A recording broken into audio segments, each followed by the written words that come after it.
Morning, good morning, good morning. I apologize profusely for being behind on getting this out to you. As you both may know, our oldest daughter graduated with her master's this week. And so all the family came in. And so Wednesday night we had family dinner. Thursday we had graduation and had family dinner. Friday we got together during the day. And then Saturday was her big graduation party. So it was a very full weekend and I won't make excuses. I just didn't get it done. So, anyway, this morning I'm so happy to be here with you. And we're going to talk a little bit about self talk. I know we've been leading up to that. We've been working on your affirmations, working on who you are, how you're naturally wired, what God created in you, how He gave you gifts and talents that are just yours. Only you have them. And that makes you incredibly valuable and very worthwhile. So if that doesn't build your confidence and your self-worth and your self-esteem, I don't know what does. Because God made you just the way you are because He needs you just the way you are. So we've been working on creating trenches of truth rather than ruts of disinformation. I think that's a good way to say it. And limiting beliefs. And we haven't talked a lot about that, but we're going to delve into that some more as we challenge and replace the old negative beliefs with new, accurate, factual, and constructive thoughts.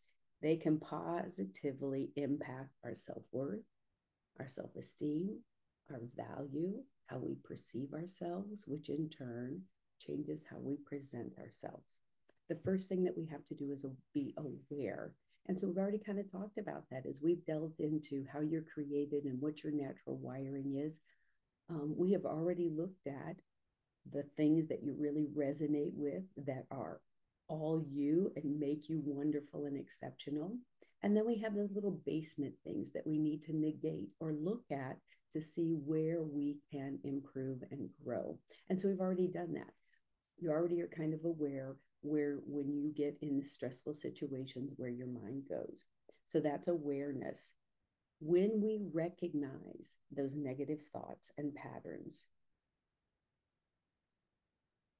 that invade our that invade no erode, I'm sorry, I cannot read my writing, I'm gonna have to put my glasses on. Oh, that erode our confidence, self-worth, and how we see ourselves. In 2 Corinthians 10:5, it says to take every thought captive as unto Christ. My mantra has been renew your mind, transform your life. And that is exactly what we're doing. It's scriptural as well as scientific, cognitive behavioral. Is it cognitive? Yeah, cognitive behavior therapy is exactly what we're doing.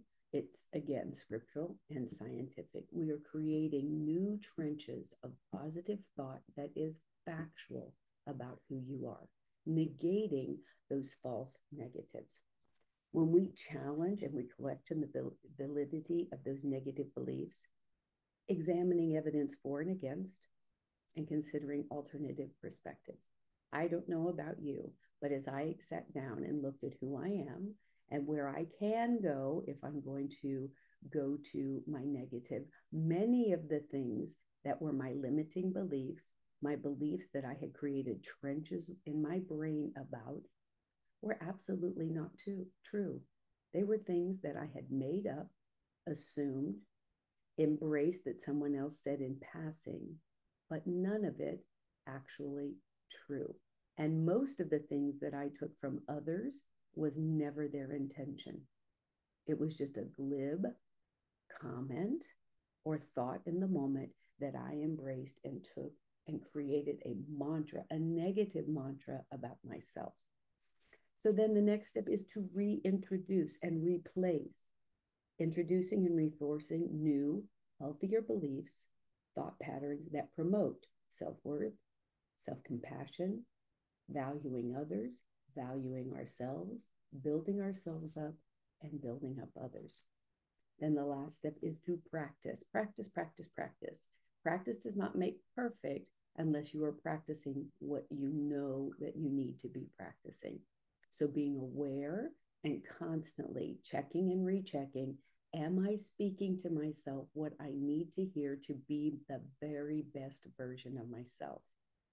By intentionally cultivating positive and empowering thoughts, we can reshape our self-perception and improve our mental well-being, our thought process, what we say to ourselves, how we build ourselves up, and catch and capture every one of those negative thoughts and remove it or replace it with who God says we are, what we know to be factual about ourselves, and begin filling ourselves with positive, truthful affirmations about how we're wired, what we're meant to be, and what we're meant to do.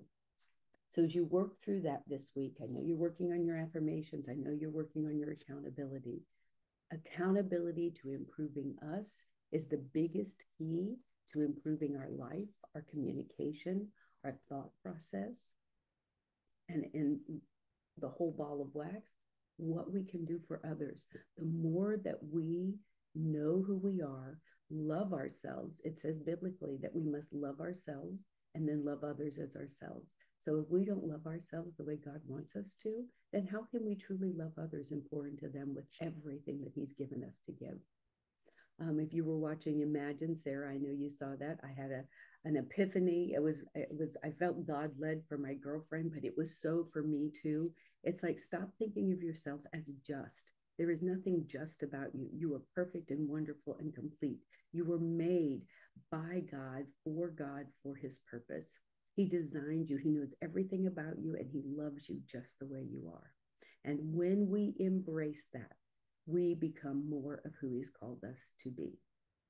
So I just really encourage you guys this week, look at what you're affirming, catch yourself, capture those thoughts, and give them to God so that you can replace them with who He says you are and the good things that are truthful about you. We're going to dig into this deeper as we gather this week. We're going to talk a little bit more about how we do that.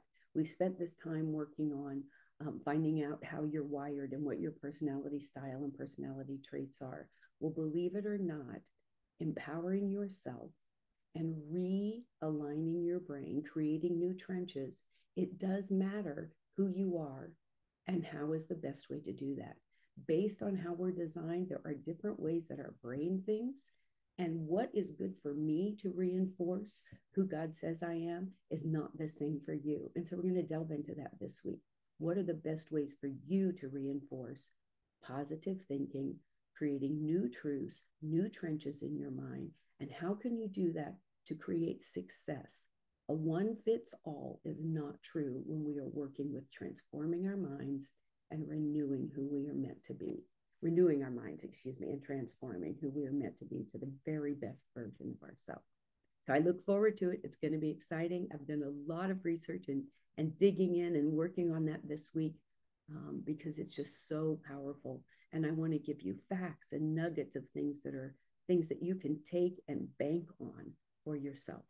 So have a good couple of days, and I can't wait to talk to you soon.